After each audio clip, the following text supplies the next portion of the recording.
Kalkidas, can you talk a little bit about Sharaba? Like, who is this ferocious aspect of Lord Shiva? This is a very interesting topic for me because I think in 2022, so that's pretty much about 2 years back, I was asked to go to a Sharaba temple. And I was in India and I could visit. There's a near Kumbakonam in Tamil Nadu, there's a Sharaba temple. And it's not a very big temple, but it's one of the most the energy there is so awe-inspiring. When you go in there, you're like, wow. And there are no electric bulbs there. It's all only lamps. So it's very dark, and then they light these huge lamps. And Sharaba is there in a black stone statue of Sharaba. God knows, I'm sure more than 1,000-year-old. The temple is more than 1,000-year-old, and I had some amazing experiences in the temple, and I could see Sharaba is like a form of Shiva with tremendous energy packed in, to destroy negativity. So let me just give you a little bit, without going too much into the details, little understanding of Sharaba. Now, the story goes, and these stories are not just like imaginary stories. These are events that have happened at a time when, which is, beyond our human comprehension. And then we have, this has been revealed to yogis and siddhas who wrote them down, and as what we call as mythology today, but they're not mythology. These are eternal truths and themes of human consciousness. So let's try to understand Sharaba in that light. There was a time when there was a very powerful demon, Hiranyakashipu was his name, and he had boons from a lot of gods. He had done a lot of penance and meditation and acquired a lot of power, supernatural powers.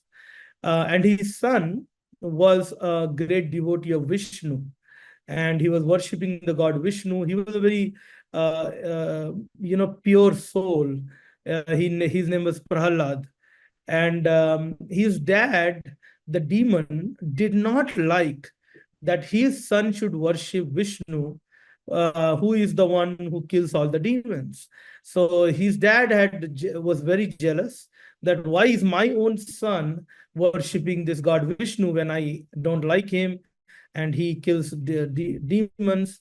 So he's our enemy. He's our arch enemy. How can my own son? And this demon is the king, right? He's the king of demons. And so what we are really seeing is the most negative force, which was represented by this king of demons here, wanted to kill his own son because he would not stop worshipping Vishnu. He was threatened in many different ways. His dad tried to kill him in different ways, but he did not. Nothing was, Lord Vishnu was doing miracles to protect Prahlad. And a time came when Prahlad was challenged by the demon that, hey, you say, where is Vishnu? Where is this god Vishnu you keep talking about? He's invisible. I mean, he's not there. He says, no. Prahlad says, Vishnu is everywhere. He's omnipresent. He said, oh, is he here in this pillar? Yeah, he's everywhere. All right, then ask him to come out of the pillar. And then Prahlad prays to Lord Vishnu, and Vishnu comes out of the pillar, takes in a very ferocious form, Narsimha. Some of you have seen that archetype, lion head and lion hands, nails, and then the rest is the human body. And he comes and picks up this demon on his lap and tears him apart, kills the demon. So this is Vishnu coming and killing the demon. But what happens is, when Lord Vishnu comes in contact with this demon, who is the most negative person, the most negative demon, he gets more violent, Narsimha, Lord Vishnu's form, and he wants to kill, all the negative forces all at once. and he gets more angry, he's more angry because now he has killed this big demon. He wants to kill all the demons. And there was so much power that was coming out of Lord Vishnu. All the angels and gods got scared that this will create an imbalance in the world, and it could lead to destruction. So they prayed to Lord Shiva to come and calm Lord Vishnu down, to calm Narsimha down. So Lord Shiva then takes on this form of Sharaba, so that, and now Lord Vishnu is, as Narsimha, is tremendously powerful. So Shiva takes on a very ferocious form, even more ferocious, to handle Lord Vishnu's energy and to calm him down.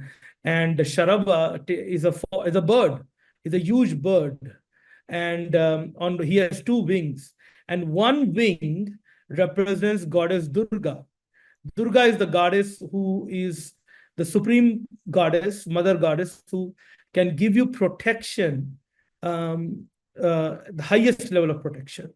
And then the other wing is goddess Kali, who is the goddess who is the number one in destroying negativity. So Shiva and then two goddesses on both the wings. This is in the form of a bird. And he comes and picks up Narsimha, who is a form of Vishnu, and then Narsimha realizes this is Shiva, and he calms down. Right?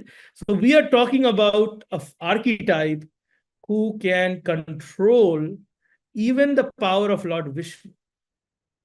Right? We cannot even humanly imagine, conceptualize what kind of power that is. That's why Dr. Pillai says, Narsimha, he talks about Sharaba as nuclear warhead power to destroy negativity.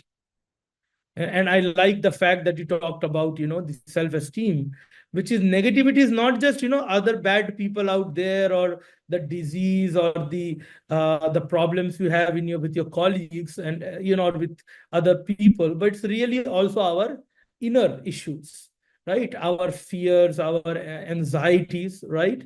Yeah. Well, they are a symptom of deeper fears and doubts and negativity within us. So Sharaba cleanses all of that out, not only protects us from external enemies, but also internal, our own weaknesses.